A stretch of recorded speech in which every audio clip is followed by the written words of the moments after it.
Yo! Alright, so we are headed to a dinner party that we organized with 21 entrepreneurs from all over the world. And by the end of this video, what we're going to do is we're going to teach you how do you organize amazing events where high quality people show up and you're looked at as the leader of that gathering. So the very first thing is we're going to talk about a very important quality of that. Number one is you gotta have there has to be some kind of commonality amongst the people where they feel like they're greatly gonna benefit. You want to elaborate a little bit more on that, Yasmina, because you invited a lot of people to this. Yeah, if you want, basically the general rule that I go with is if I think I will have fun with this mix of people, then this will be a good event.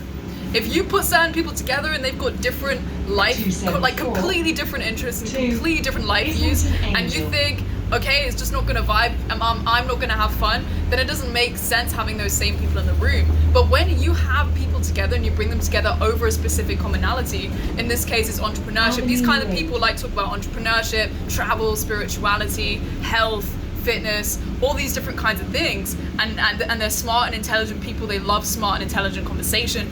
When you have that commonality and you bring them together, they can geek out over all of those topics and you can create really strong connections, really strong synergies, because who knows what kind of business contacts, what kind of friendships are going to come out of that kind of event.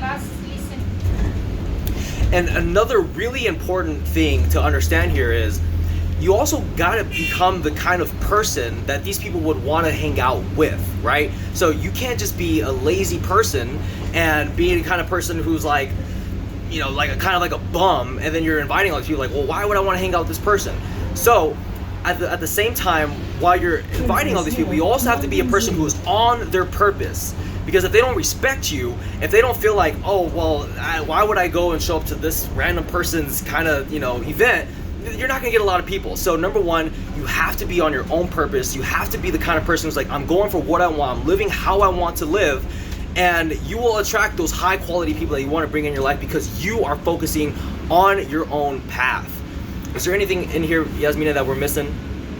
One really important thing is, the reason I talk about commonality is that there needs to be a theme. There needs to be a reason why these people get together. That's why, okay, this is a cool entrepreneur dinner party. We have a theme, we have a title, people know why they're going, so people can get excited. They're like, oh, I'm going to the entrepreneur dinner party. If you're just bringing together a collection of random people and there is no purpose to the event, there is no reason for the event, things can just float away and it doesn't hold and it doesn't stick. So when you create something that, here's a theme, here's something you're going to get excited about, these are the kinds of people that you're going to meet, these are the kinds of things that they're interested in, then you can establish yourself as the leader of the group. And it really doesn't take that much effort. All you do is you make the booking, you bring the people together, and then any kind of relationship that forms out of that event, it gets attributed to you because you're the one who organized the event. So it's a really low effort way of, one, expanding your social circle, but two, also becoming the leader of that circle and being respected and allowing for amazing opportunities and synergies to happen between awesome people. And the beauty of it all is when there's other people who connect and they create something amazing, whether it's a business deal or a business relationship or a new friend, guess what? Forever, you're gonna be the person that linked them together, and every single time they see you, they're gonna be so grateful for you. Like, oh my God, you made this connection for me. And they'll always be grateful for that for the rest of their life. So one dinner party, because you're only one relationship away from changing your life forever. One dinner party can change two people's lives, and guess what? Now those people feel indebted to you. Now they're happy to contribute to whatever your goals are and help you out with whatever you're working on, because you contributed so much to their life simply by just taking an extra step by creating a dinner party where you bring amazing people together.